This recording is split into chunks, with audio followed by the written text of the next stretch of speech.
नमस्कार, हमारा छत्तीसगढ़ में आप सभी का स्वागत है। मैं हूं आपके साथ सृष्टि शुक्ला। खबरों से पहले रुक करते हैं सुर्खियों का। राष्ट्रीय पोषण माह 2020 का शुभारंभ, सीएम बघेल ने किया शुभारंभ। खुशहाल छत्तीसगढ़ का सपना हो रहा साकार। सीएम बघेल की अध्यक्षता में हुई बैठक। आदिवासियों की भूमि बेचने नियम में होगा बदलाव। चौनक कमार टाइगर रिजर्व को मिलेगी 5 हेक्टेयर जमीन। जनजाति सलाहकार परिषद की बैठक। टाइगर रिजर्व के 19 गांव होंगे विस्थापित। हर परिवार को 10 लाख या 2 हेक्टेयर जमीन देगी सरकार। सिपाहियों का वेतन बढ़ाने की मांग। केंद्रीय राज्य मंत्री रेणुका सिंह ने मुख्यमंत्री बघेल को लिखा पत्र। कहा पुलिस कांस्टेबल वेतन ग्रेड 2800 रुपए किया जाए। आत्महत्या के आंकड़ों पर रमन सिंह का तंज। आत्ममुग्ध भूपेश बघेल राहुल गांधी को दिखाएं बेरोजगारी और किसानों को लेकर की रिपोर्ट। छत्तीसगढ़ कांग्रेस अध्यक्ष मोहन मरकाम कोरोना पॉजिटिव। राज्य में संक्रमितों की संख्या 47,000 के पार। कोरोना से 2017 नए मामले आए सामने।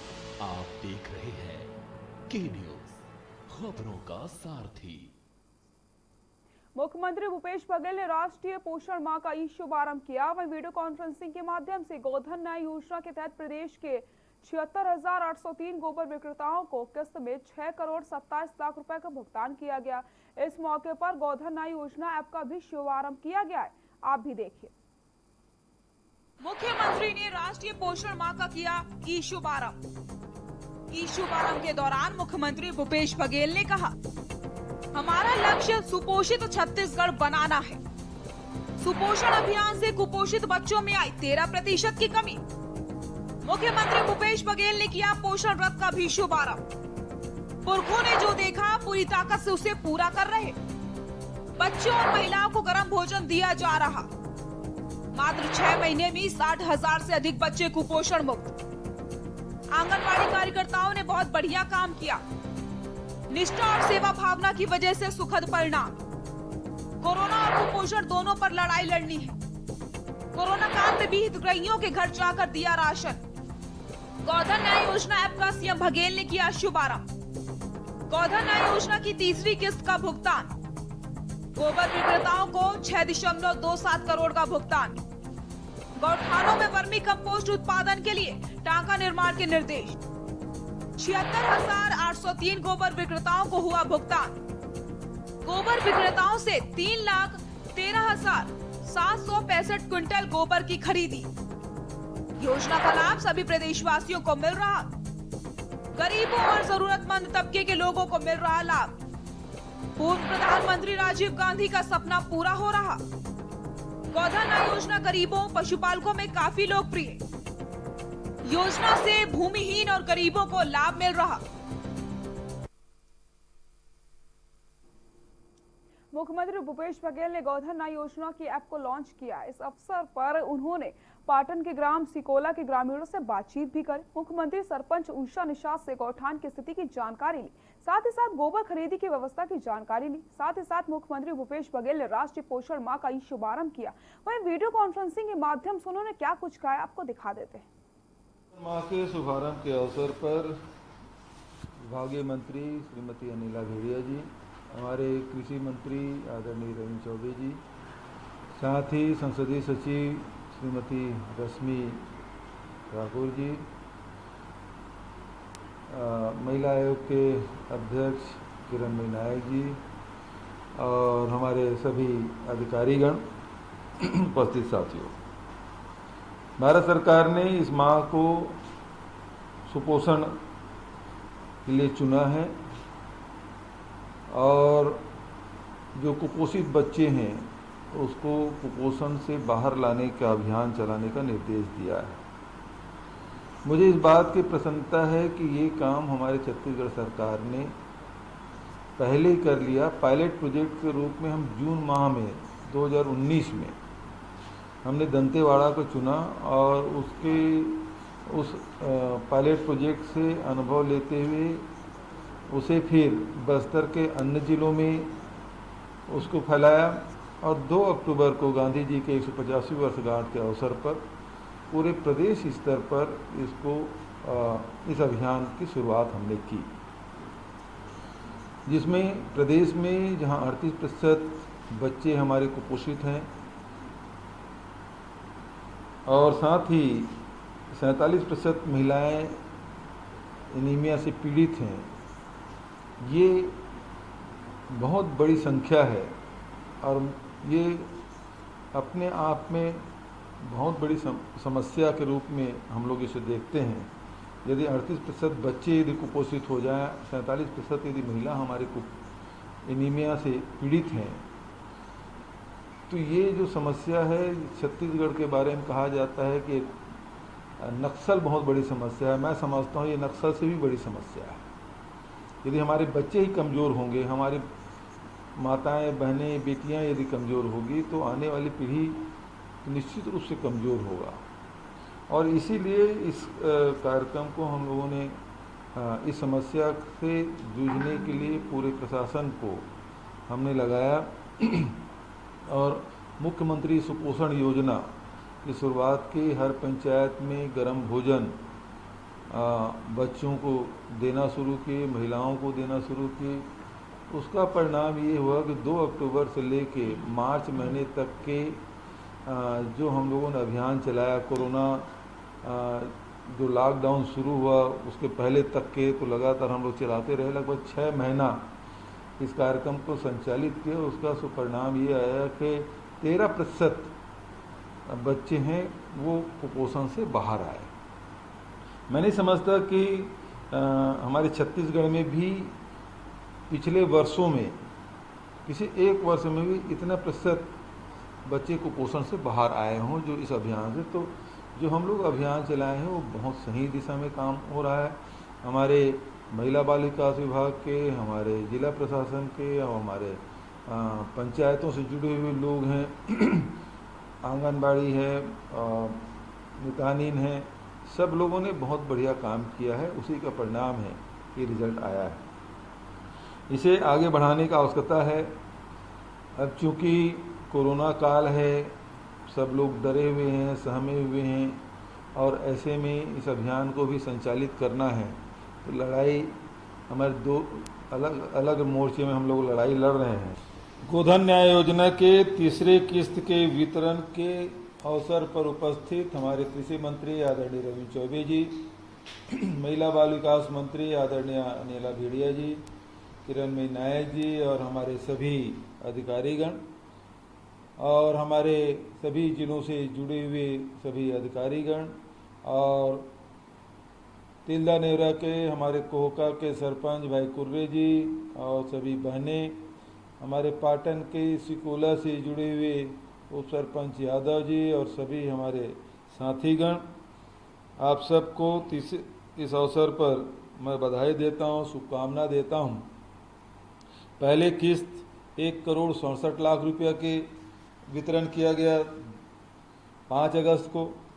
दूसरा किस्त हमने 20 अगस्त को भुगतान किया 4,74,00,000 रुपये के। अब तीसरा किस्त जो वितरण आज जो सबके खाते में जाएंगे वो 6,27,00,000। 1,67,00,000 से शुरू किए और 45 दिन के भीतर में ये आंकड़ा 6,27,00,000 तक पहुंचा है। इसका मतलब ये है कि ये गौपालकों के बीच में, गरीबों के बीच में यह कार्यक्रम बहुत ज़्यादा लोकप्रिय हो रहा है, क्योंकि 45 दिन के भीतर में ये राशि 4 गुना बढ़ा है।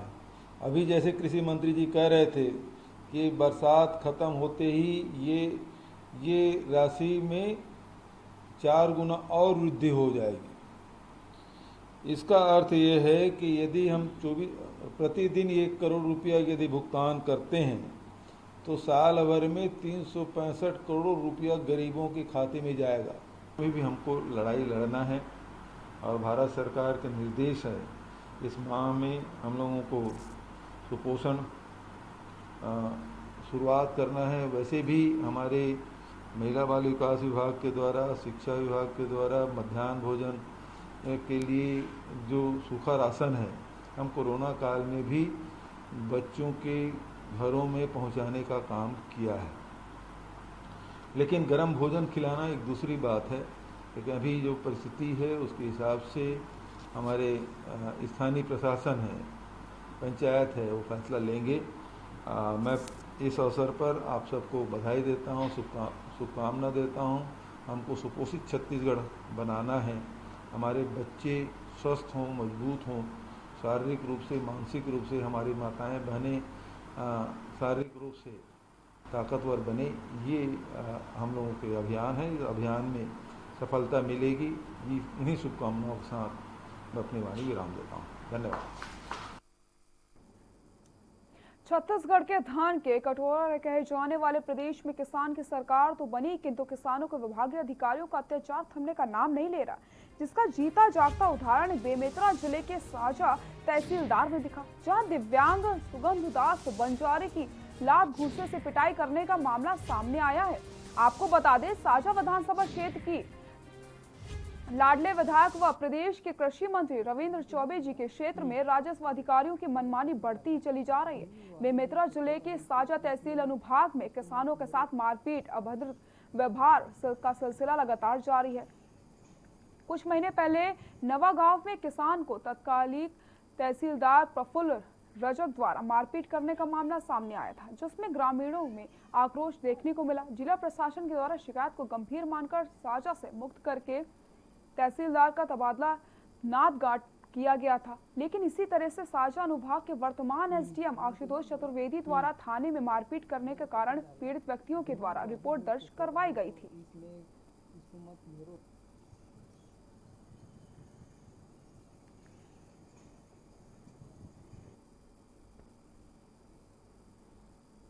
जेकर सामने मैं बोले कि साहब नियम के बाहर नहीं जाऊं, मैं तो नियम ला पालन करत हूं, पर एक ठा सवाल मोरो है सुन ले।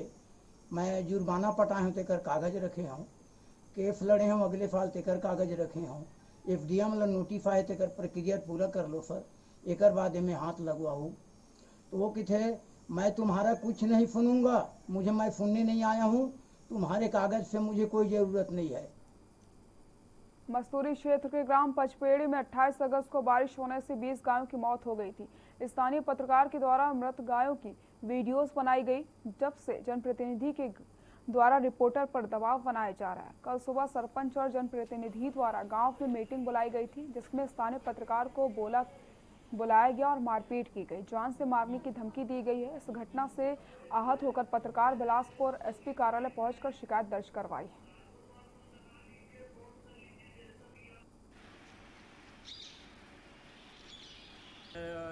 सुबह सोया हुआ था तब सरपंच का कॉल आया कि गांव में मीटिंग रखा गया है, तो मैं मीटिंग में गया सरपंच के फ़ोन करने पर।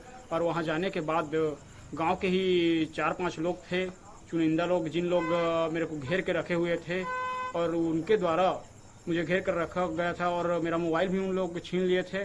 और जो संतोष यादव है उसके द्वारा, उसके भाई और उसके द्वारा मेरे को मारपीट किया गया और जाति सूचक गाली गलौज दी गई है।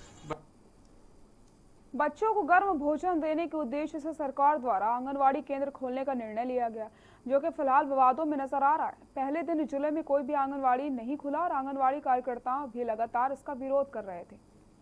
आंगनवाड़ी कार्यकर्ताओं का कहना है कि छोटे छोटे बच्चे कैसे सोशल डिस्टेंसिंग का पालन करेंगे। यहाँ संवेदनशील लोग आते हैं, जिसमें 5 वर्ष से कम उम्र के बच्चे और गर्भवती महिला भी शामिल है। आपको बता दें, शासन का निर्देश है कि 3 से 6 वर्ष के बच्चों को गर्म भोजन दिया जाए, गर्भवती महिलाओं को गर्म भोजन टिफिन के माध्यम से दिया जाए। परंतु आज पहले ही दिन कार्यकर्ता संघ द्वारा इसका विरोध करते हुए शासन के नाम ज्ञापन सौंपा गया।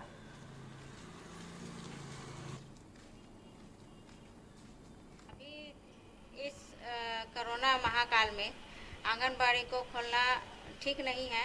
यहाँ गर्भवती हैं और 0 से 6 वर्ष तक के बच्चों को यहाँ लाभान्वित किया जाता है, लेकिन अभी गर्म भोजन प्रदान करने के लिए आंगनबाड़ी को 3 से 6 वर्ष के बच्चे और गर्भवती लोग को टिफिन देने के लिए आदेश किया गया है। रायगढ़ जिले में पिछले हफ्ते हुई भारी बारिश से आम जनजीवन अस्त व्यस्त हो चुका है। रायगढ़ के क्षेत्रों में भारी बारिश के कारण आम जनजीवन अस्त व्यस्त हो गया, घर टूट चुके हैं, रोजगार छिन चुका है, किसानों की फसलें बर्बाद हो चुकी हैं। जीवन यापन के लिए एक नई कई सारी चुनौतियां सामने आ गई हैं। हुजूर के किसान अब करें भी तो क्या करें। काफी उम्मीद किसान फसल से लगाकर बैठे थे, लेकिन फसल भी बर्बाद हो चुकी है, जिसके लिए रायगढ़ पुलिस द्वारा एक विशेष अभियान संवेदना कैंपेन के नाम से चलाया जा रहा है। इसमें बारिश और बाढ़ प्रभावित लोगों को चलोगी सामान उम्रा पैकेज मुहैया करवाया जा रहा है। रायगढ़ पुलिस के आह्वान पर निवेदन करके सामाजिक कार्यकर्ताओं एवं सामाजिक संस्थाओं एवं सामाजिक दानदाताओं ने रायगढ़ पुलिस के संवेदना कैंपेन का हिस्सा बनी और जरूरी सामान पुलिस मुख्यालय तक पहुंचाया। ये सिलसिला जारी।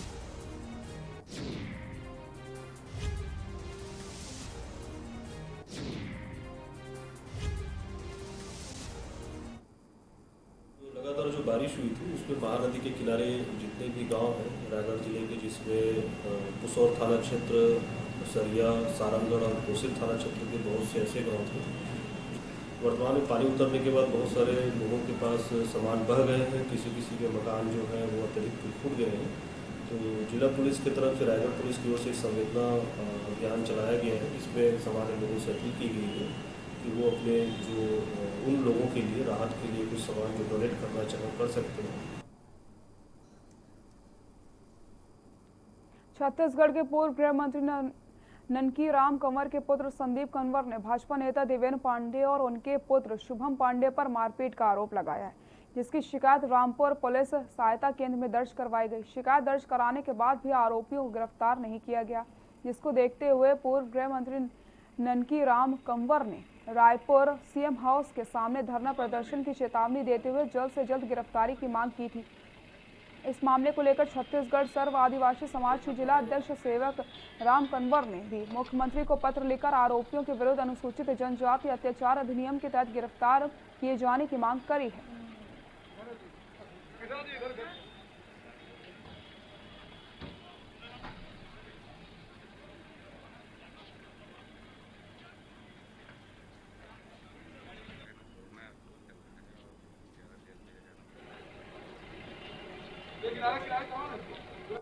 छब्बीस 8/2020 को संदीप कंवर के द्वारा यह रिपोर्ट दर्ज कराई गई कि देवेंद्र कुमार पांडे और उसका पुत्र है जो शिवम कुमार पांडे, इन्होंने प्रार्थी को अपने घर में बुला करके उनके साथ महापन की गाली और मारपीट और जान से मारने की धमकी दिया गया था। इस सूचना के आधार पर चौकी के द्वारा FIR दर्ज की गई थी और लगातार विवेचना जारी था। और चूँकि विवेचना की जा रही थी, इसमें आरोपी लोगों का खोजबीन किया जा रहा था। इसी दौरान प्रार्थी के द्वारा जो है अपना जाति प्रमाण पत्र बीते कुछ दिनों से बिलासपुर में कोविड-19 से संक्रमित मरीजों की मृत्यु होने पर उनका अंतिम संस्कार लिखियाडीह में शमशान घाट में करने को लेकर ग्रामीण जमकर विरोध कर रहे हैं। जहां ग्रामीणों ने कुछ देर पूर्व वहां अंतिम संस्कार के लिए 3 संक्रमित शव लेकर पहुंचे थे, जिसके बाद उन्होंने कर्मचारियों अधिकारियों का रास्ता रोक लिया और उन्हें शमशान घाट तक नहीं जाने दिया।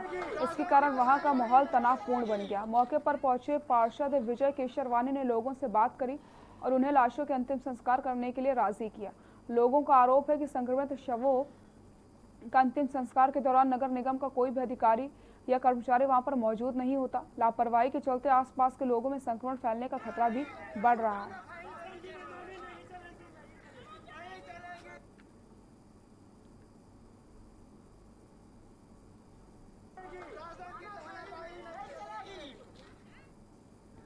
यहाँ रुकते हैं एक छोटे से ब्रेक के लिए, जल्द हाजिर होते हैं।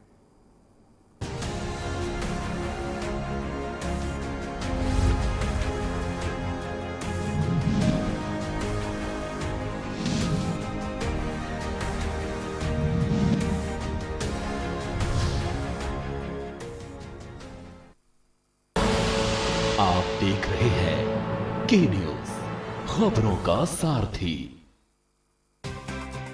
IPL पान मसाला, इसमें है शिमोगा की मशहूर सुपारी, केरल के बागों से इलायची, सोलन के जंगलों से उत्पादित शुद्ध कत्था, असली फूलों की खुशबू और प्योर चंदन के तेल से निर्मित 0% निकोटीन, 0% टोबैको युक्त IPL पान मसाला।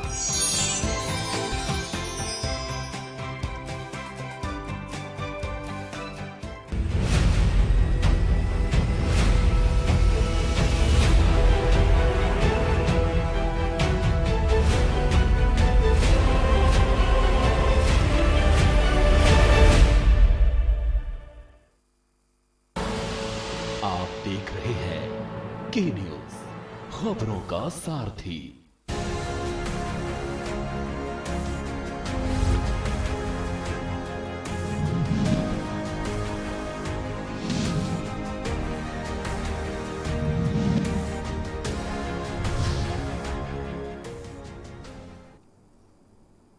ब्रेक के बाद एक बार फिर से आप सभी का स्वागत है। कोरबा से पुलिस अधीक्षक कोरबा के अभिषेक मीणा ने त्वरित कार्रवाई करते हुए पुलिस ने एक छेड़छाड़ करने वाले आरोपी को गिरफ्तार कर लिया। आपको बता दें कि कुछ दिन पहले एक युवक महिला को लगातार ब्लैकमेल कर रहा था, जिसकी पुलिस को शिकायत मिली थी। उसके बाद उसकी गिरफ्तारी हो गई है। अब बढ़ते हैं खबरों की ओर। बालोद जिले के राजमिस्त्री सहित निर्माण कार्य से जुड़े सभी लोगों को काफी दिक्कतों का सामना करना पड़ रहा है। उन्हें अपनी मीटिंग सहित अन्य कार्य में खुले स्थान पर करना पड़ रहा है। उनकी मांग है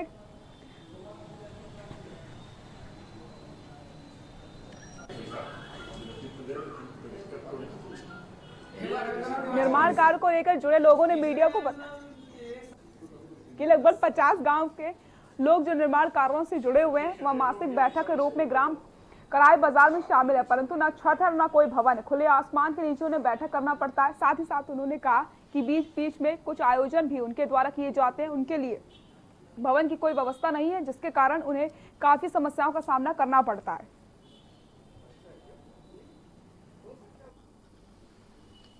हम लोग अभी लगभग बालोद जिले में तो एक इकाई बनाए हैं करीब दर को, और बालोद जिला में भी संघ है, हमारा संघ है, और दोनों का पंजीयन क्रमांक वही है। 485 क्रमांक में हम लोग वर्तमान अभी पंजीयन में चल रहे हैं। और हमारे करीब दर क्षेत्र में 50 गांव के सभी राजमिस्त्री, कल्याण संघ, कारपेंटर, बढ़ाई सब एकत्रित होकर के प्रत्येक माह 1 तारीख को मीटिंग रखते हैं और सभी लोग उपस्थित होते हैं, अपनी समस्या को रखते हैं। छत्तीसगढ़ की सीमा से लगे झारखंड के ग्राम गोदरमाना के मवेशी मालिक पिछले कई दशकों से रोज कन्हर नदी को पार करके अपने मवेशियों को चराने के लिए छत्तीसगढ़ के रामानुजगंज जाते हैं। जान जोखिम में डाल करके नदी पार करना इनकी मजबूरी बन गई। देखिए हमारी खास रिपोर्ट।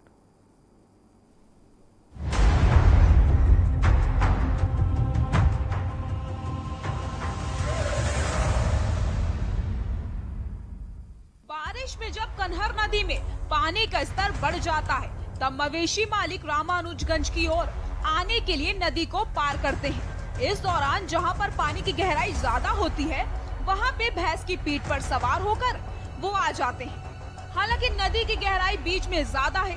मवेशी मालिकों के मुताबिक झारखंड स्थित उनके गांव के आसपास चारागाह की कमी है। चारागाह है भी तो काफी दूर है। इसके चलते ग्रामीण खतरा मोल लेकर रोज नदी पार करके छत्तीसगढ़ की सीमा में प्रवेश करते हैं और रामानुजगंज के आसपास दिन भर मवेशियों को चराने के बाद वापस फिर से नदी को पार करके अपने गांव वापस लौट जाते हैं। बैठता है नदी में से बस पट मारी इधर। उस समय अगर इधर रह गए तो पुल से जाते हैं, और उधर रह गए तो ये भी नहीं करते हैं। अभी तो आया था नदी तो 5-7 दिन नहीं आए थे। भय लगभग करेगा तो कैसे कीजिएगा, इतना जानवर हिलता है, हिल जाते हैं साथ में। नहीं पहले रुकेंगे, हम लोग कार नुकसान कर रहे हैं, आते हैं चारा चरा के जाते हैं, कोई नुकसान थोड़े करते हैं प्रशासन बोले। झारखंड के गोदरमाना और लीला पत्थर गांव के सैकड़ों ग्रामीण पिछले कई दशकों से रोज नदी को पार करके अपने दर्जनों मवेशियों को चराने के लिए रामानुजगंज की ओर आते हैं। साल भर में बाकी महीनों में तो ज्यादा दिक्कत नहीं होती, लेकिन बारिश के 2 से 3 महीने में इन्हें कई बार परेशानियों का सामना करना पड़ता है। बारिश होने पर नदी में बाढ़ आ जाती है, जिससे नदी पार करते समय भैंस की पीठ का सहारा लेना पड़ता है। ऐसे में उनकी जान की जोखिम बनी रहती है। ग्रामीणों ने बताया कि रामानुजगंज इलाके में पर्याप्त चारा है, जिससे मवेशियों को भरपूर खुराक मिल जाती है। यही वजह है कि ग्रामीण अपने मवेशियों को चारे की भरपूर खुराक प्राप्त करने अपनी जान जोखिम में डालकर झारखंड छोर पर रामानुजगंज जाते हैं। से ये जो कन्हर नदी है, यहाँ पर वर्षों से जो बगल उस पार का जो झारखंड राज्य का गोदरमाना गांव है, वहाँ के मवेशी मालिक जो हैं, चूँकि वहाँ पे चारागाह की या हरे चारों की कमी रहती है, तो अपने मवेशियों को परंपरागत रूप से नदी के इस पार लाकर और दिन भर चराकर शाम को वापस ले जाते रहेंगे। लेकिन अभी जो है नदी में जिस तरह से जल भराव ज़्यादा हो गया है और एनीकट बनने की वजह से कीचड़ भी ज़्यादा मात्रा में हो गया है नदी में। ऐसे में मवेशी मालिक जब मवेशियों को लेकर और इस नदी से पार होते हैं। और ज़्यादातर देखा गया है कि नदी में जब पार होते समय मवेशी के ऊपर भी वो बैठे रहते हैं। तो वैसे समय में अगर कभी भी दुर्घटना होती है, और आए दिन घटनाएं होती रहती है कि कभी अचानक जल स्तर बढ़ता है तो मवेशी मालिक बुरी तरीके से फंस जाते हैं। तो ऐसे में कभी भी दुर्घटना होती है तो ये हमारे छत्तीसगढ़ राज्य की या हमारे रामानुजन शहर की बदनामी होगी, और यहाँ के प्रशासन को उस समय मशक्कत करना पड़ेगा। हमारी प्रशासन से मांग है कि इस दिशा में पहल करते हुए, उचित पहल करते हुए इस तरह के आवागमन पे रोक लगाया जाए। गरीब किसानों के पास परिवार पालने के लिए आय के जरिए रूप में जो मवेशी हैं, उनके चारे की व्यवस्था के लिए उन्हें अपनी जान जोखिम में डालकर नदी पार करके दूसरे प्रदेश की सीमा में आना पड़ता है। लेकिन इस ओर किसी भी जनप्रतिनिधि का ध्यान नहीं जाता, जिससे समाधान न होने पर खतरे की तलवार इन चरवाहों पर बनी हुई है। बलरामपुर से के न्यूज इंडिया के लिए गुलाब ताज की रिपोर्ट।